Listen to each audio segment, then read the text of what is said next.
Hello दोस्तों, welcome back to the channel Srishti study point. और उत्तर प्रदेश सरकार की तरफ से पुलिस भर्ती निकली है। उत्तर प्रदेश पुलिस भर्ती एवं प्रोन्नति बोर्ड के द्वारा ये देखिए बहुत सारी भर्तियां निकली हैं कांस्टेबल की। और ये देखिए यहाँ पर है पूरी 60,244 भर्तियां।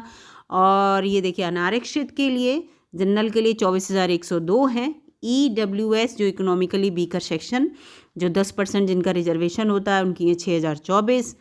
OBC के लिए हैं 16,264। अनुसूचित जाति के लिए हैं, SC के लिए 12,650 और अनुसूचित जनजाति के लिए हैं 1,204। टोटल इतनी वैकेंसी हैं। आरक्षी नागरिक पुलिस इस नाम से ये निकली हुई है। और ये जो आप यहाँ पर पूरा ये विज्ञापन देख रहे हैं, तो इस विज्ञापन से संबंधित सूचनाएं वेबसाइट पूरा लिखा है, इस वेबसाइट पे आप प्राप्त कर सकते हैं। या पूरी आपको मैं जानकारी दूंगी इस वीडियो में बने रहिएगा कि कौन कौन लोग इस फॉर्म को भर सकते हैं, क्या शैक्षिक योग्यता चाहिए, क्या उम्र चाहिए, सब कुछ। और कितने स्तर पर ये परीक्षा आपकी होगी, कितने की पहले लिखित परीक्षा, फिर उसके बाद और क्या क्या प्रोसेस के बाद आपको ज्वाइनिंग मिल पाएगी, पूरी जानकारी यहाँ पर दूंगी। और वीडियो अगर अच्छी लग रही है तो लाइक कीजिएगा, चैनल पर नए हो तो सब्सक्राइब भी कर लीजिएगा। ये देखिए पुरुष और महिलाओं दोनों के लिए भर्तियां निकली हैं और पूरा ग्रेड पे दे रखा है कितना है। इसके बाद यहाँ पर ये देखिए फॉर्म भरने की जो आपकी स्टार्टिंग होगी वो होगी 27/12/2023 से। और इसके साथ साथ अंतिम तिथि जो है फॉर्म भरने की वो यहाँ पर है 16/1/2024। और अगर शुल्क समायोजन और आवेदन में संशोधन करना चाहते हैं आप, तो 2 दिन आपको एक्स्ट्रा मिलेंगे 18/1/2024 तक, ये आप कर सकते हैं। और ऑनलाइन फॉर्म भरने के लिए आपका जो शुल्क है वो 400 रुपये निर्धारित किया गया है। आपको 400 रुपये इसका पेमेंट करना पड़ेगा इस फॉर्म को भरने के लिए। और पूरा लिखा है राष्ट्रीयता, आप अगर भारत के नागरिक हैं तो इस फॉर्म को भर सकते हैं। और भारत के नागरिक को लेकर और भी यहाँ पर नियम दे रखे हैं, अगर उसके अकॉर्डिंग भी आप हैं तो ये फॉर्म भर सकते हैं। ठीक है, इसके साथ साथ शैक्षिक अर्हता यहाँ पर बहुत इम्पॉर्टेंट है। ये पूरा याद रखिएगा, भारत में विधि द्वारा स्थापित बोर्ड के द्वारा 10वीं एवं 12वीं कक्षा उत्तीर्ण की हो। ठीक है, भारत में विधि द्वारा स्थापित बोर्ड के द्वारा 10वीं और 12वीं दोनों उत्तीर्ण कर रखी हूँ। अब आप ये मत सोचिएगा 10वीं एवं 12वीं क्यों लिखा है। कभी कभी 10वां बच्चे जो हैं किसी और जो भारत के विधि द्वारा स्थापित बोर्ड के द्वारा ना करके कहीं और से कर लेते हैं, फिर 12th कर लेते हैं यहाँ से। तो इस तरह से इसलिए लिखा हुआ है, इस पे ध्यान दीजिएगा। भारत में विधि के द्वारा स्थापित बोर्ड के द्वारा या सरकार द्वारा मान्यता प्राप्त उसके समकक्ष जो अर्हता है उसमें, उसके अकॉर्डिंग आपने अगर 12th कर रखा है तो आप इस फॉर्म को भर सकते हैं। ओवरऑल अगर आप इंटर पास हैं यानी कि 12वीं आपने कर रखी है तो आप इस फॉर्म को भर सकते हैं। इसके साथ साथ यहाँ पर ये लिखा है कि ऐसा नहीं है कि आप 12वीं की परीक्षा भी दिए नहीं हैं, 12वीं में हो तो आप फॉर्म भरेंगे, नहीं। आप 12वीं पास हो, आपके पास पूरी अंक तालिका हो, प्रमाण पत्र हो, जो भी चीज़ है वो आपके पास उपलब्ध होनी चाहिए आवेदन करते समय। इस चीज़ को याद रखिएगा। अपियरिंग वाले जो हैं इसके लिए पात्र नहीं होंगे, यहाँ देखिए। ठीक है, अपेयरिंग वाले जो हैं अभ्यर्थी इसके लिए पात्र नहीं होंगे, ये भी दिमाग में रखिएगा। बहुत से बच्चे ये पूछेंगे ज़रूर कि हम 12th में हैं तो क्या फॉर्म भर सकते हैं, नहीं। इसके साथ यहाँ पर पूरा समकक्षता को लेकर पूरा लिखा है, ये इतना इम्पॉर्टेंट नहीं है। अधिमानी योग्यता जो है ये भी इम्पॉर्टेंट है। अगर आपके पास ड्वेक के द्वारा O लेवल का कंप्यूटर का आपके पास प्रमाण पत्र है, प्रादेशिक सेना में कम से कम 2 वर्ष की अवधि तक आपने सेवा की हो, राष्ट्रीय कैडेट कोड का B प्रमाण पत्र आपके पास है, तो ये आपकी एक्स्ट्रा में आपके लिए ये क्वालिफिकेशन है।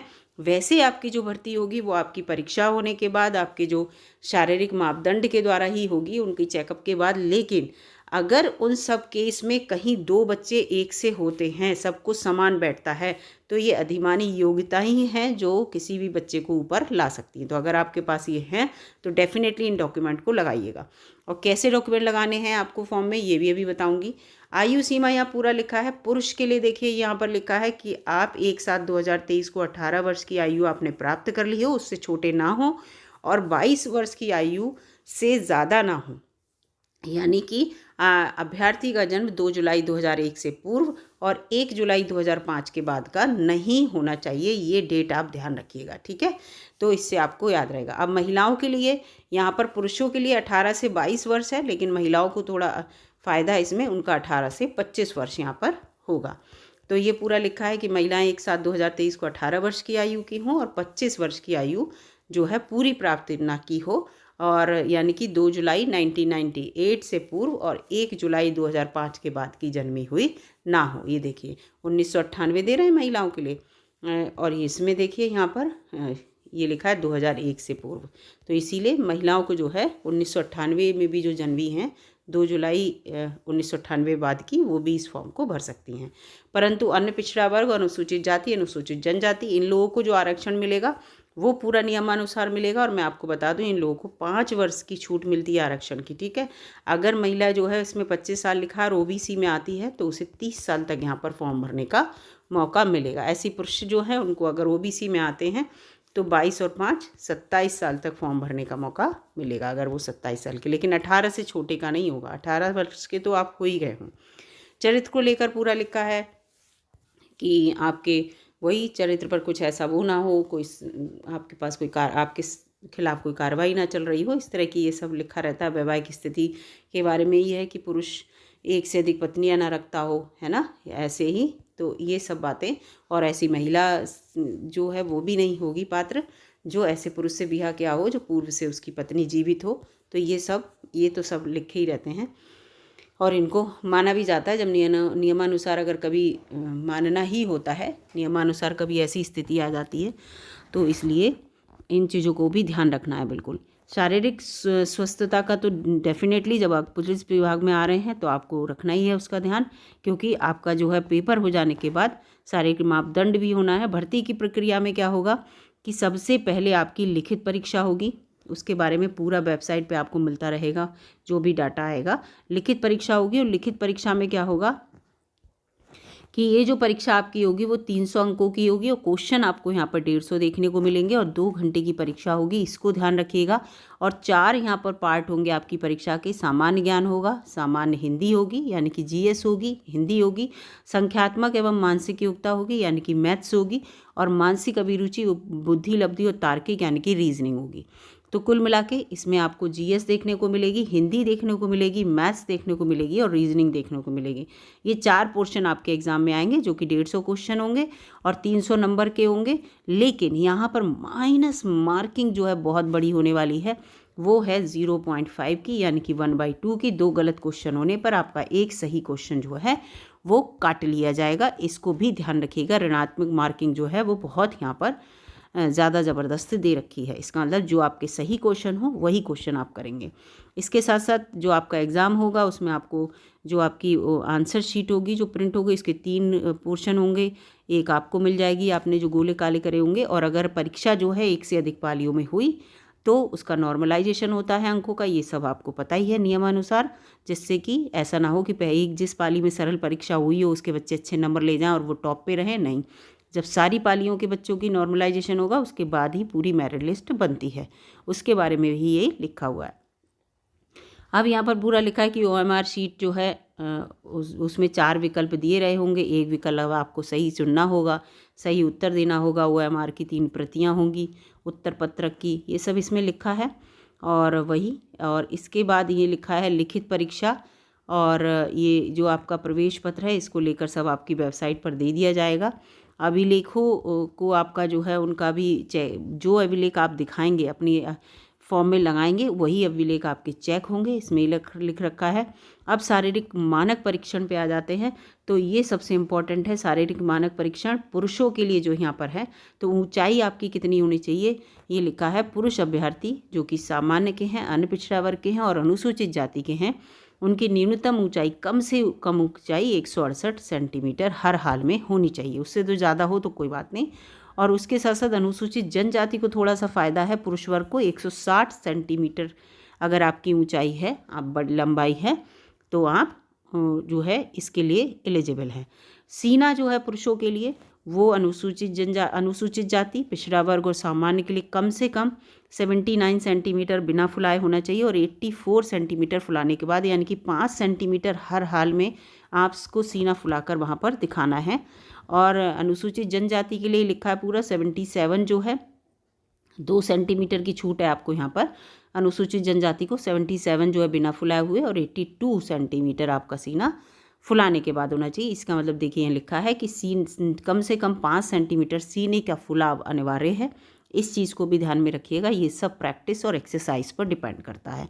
इसके बाद महिला अभ्यर्थियों के लिए है, उनकी ऊंचाई जो उनका शारीरिक मापदंड है वो सामान्य पिछड़ा, अन्य पिछड़ा वर्ग और अनुसूचित जाति के लिए 152 सेंटीमीटर है और अनुसूचित जनजाति की महिला के लिए 147 सेंटीमीटर है। ठीक है, इतनी कम से कम आपकी ऊंचाई होनी चाहिए। 152 जो है वो ओबीसी, एससी और जनरल के लिए, और एसटी के लिए 147। वज़न आपका कम से कम 40 किलोग्राम हर हाल में होना ही चाहिए महिलाओं के लिए। तो इस चीज़ को भी ध्यान रखिएगा वज़न के ऊपर कि 40 किलोग्राम होना चाहिए। अगर आपने परीक्षा देने के बाद पास हो गए हैं, उसके बाद आपका ये शारीरिक मापदंड होगा। इसको भी याद रखिएगा। परीक्षा आपको पहले पास करनी होगी। जो परीक्षा पास करने के बाद जो बच्चे इनको मेरिट में लगेंगे तो उनको जो है ये दिखा, लिखित परीक्षा के अभ्यर्थियों के द्वारा प्राप्त कुल अंकों के आधार पर राज्य के आरक्षण नीति पूरी अपनाने के बाद श्रेष्ठता सूची तैयार की जाएगी और श्रेष्ठता सूची तैयार करने के बाद ही आपके अभिलेखों की जांच होगी और अभिलेखों की जांच जब हो जाएगी तभी आपका शारीरिक मापदंड पूरा परीक्षण दल के द्वारा किया जाएगा। वो ये जो शारीरिक मापदंड मैंने बताया वो ये है, पूरा यहाँ पर शारीरिक मापदंड हो जाएगा। उसके बाद यहाँ पर एक ये दौड़ का भी आपका होगा, शारीरिक दक्षता। ठीक है, वो मापदंड था आपके शरीर किस तरह से पूरा, जो आपकी ऊंचाई कितनी है, पुरुषों में सीना कितना है, महिलाओं का वजन कितना है, ये सब देखा जाएगा। फिर शारीरिक दक्षता परीक्षण होगा, फिजिकल एफिशिएंसी कितनी है, तो उसमें आपकी दौड़ होगी। और उसमें यह है कि जब आप शारीरिक मानक परीक्षण में जब पास होंगे तब शारीरिक दक्षता वाला होगा।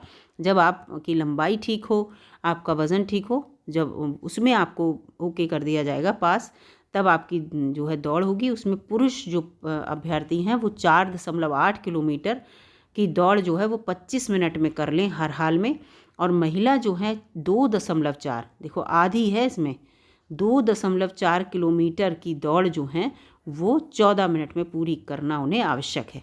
तो महिला पुरुषों की दौड़ को लेकर है 2.4 किलोमीटर महिलाएं 14 मिनट में दौड़ लें और 4.8 किलोमीटर पुरुष 25 मिनट में दौड़ लें। टाइम भी आधा ही है, लगभग आधा है, तो पूरी करनी होगी। जब आप इस प्रक्रिया में अगर दौड़ में आप पूरी नहीं करते हैं तो आप पूरा जो है जितनी भी चयन प्रक्रिया है इससे बाहर हो जाएंगे। यानी कि तो आप समझ जाइए 3 लेवल पर आपकी परीक्षा होगी। एक तो आपका जो है रिटन एग्ज़ाम होगा, दूसरा आपका जो है फिज़िकल देखा जाएगा और उसके बाद फिज़िकल एफिशिएंसी देखी जाएगी। 3 पोर्शन आपके साथ यहाँ पर हैं। ठीक है, अगर इन तीनों में कोई बच्चा समान बैठता है तो ये देखो पूरा लिखा है, शारीरिक दक्षता के परीक्षण के सफल हो जाने के बाद लिखित परीक्षा पूरा हो जाने के बाद बोर्ड लिखित परीक्षा में प्रत्येक अभ्यर्थी द्वारा प्राप्त अंकों के क्रम के अनुसार प्रत्येक श्रेणी के अभ्यर्थियों की एक चयन सूची आरक्षण नीति को दृष्टिगत रखते हुए तैयार करेगा और विभागाध्यक्ष को अग्रिम कार्यवाही के लिए प्रेषित करेगा। इसे बोर्ड वेबसाइट पर भी निर्धारित प्रक्रिया के अनुसार प्रकाशित भी कर देगा। ठीक है, कोई प्रतीक्षा सूची नहीं होगी, ये याद रखिएगा। ठीक है, और 2 या 2 से अधिक अभ्यर्थियों के अंक समान होने पर, ये जो बात मैंने बताई थी, अभ्यर्थियों को वरीयता प्रदान की जाएगी।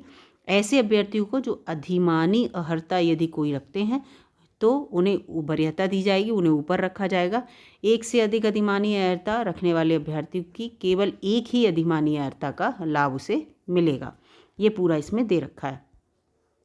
इसके बाद भी यदि कोई 2 अभ्यर्थी समान होते हैं तो उससे ज़्यादा आयु वाले को पहले मौका मिलेगा। इन सब परिस्थितियों में भी समान होते हैं तो अंग्रेजी वर्णमाला के क्रम में जो बच्चा ऊपर होगा उसके हाई स्कूल के प्रमाण पत्र में, ठीक है, हाई स्कूल के प्रमाण पत्र में जो उसका नाम लिखा होगा और उसका अगर क्रम में अंग्रेजी वर्णमाला के क्रम में जो डिक्शनरी में जैसे नाम लिखे रहते हैं तो अगर वो ऊपर होगा तो उसको वरीयता दी जाएगी। ये सब जगह होता है। आयु सीमा में छूट पूरा नियम के अनुसार है और ये यहाँ पर दे रखा है किस तरह से आयु सीमा में छूट, पूरी लिस्ट भी बन रखी है।